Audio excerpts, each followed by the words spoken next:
Beh, Rema è nato prima ancora di chiamarsi così.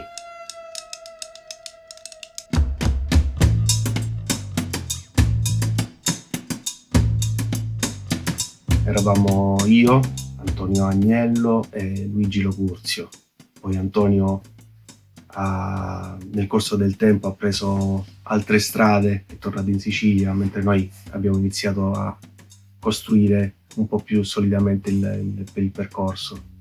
Ma già da allora abbiamo iniziato, scherzando, a prendere spunto da alcuni brani della tradizione popolare e vestirli con quelli che erano i nostri ascolti, anche influenzati dai nostri genitori dagli anni 70, quindi partendo dal rock, il progressive, la new wave. Abbiamo attraversato un po' tutte le nostre fasi dall'infanzia fino all'adolescenza, fino ad essere dissacranti su alcune cose e poi trovare una certa sintesi tra quelli che era il contenuto della canzone e quello che era qualcosa che ci somigliasse da un punto di vista musicale.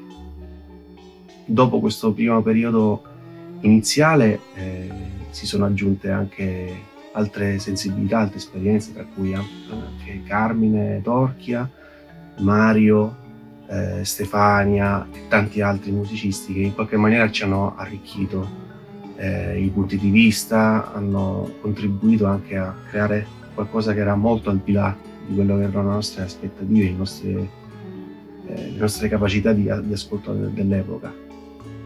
E per me Rema è questo fondamentalmente, uno spazio dove incontrarsi, dove partire per poi tornare, raccontarsi storie, esperienze e, e lasciarsi la possibilità di sorprendersi, condividerlo con chi lo vuole ascoltare e darsi la possibilità di crescere, di non darsi per scontato.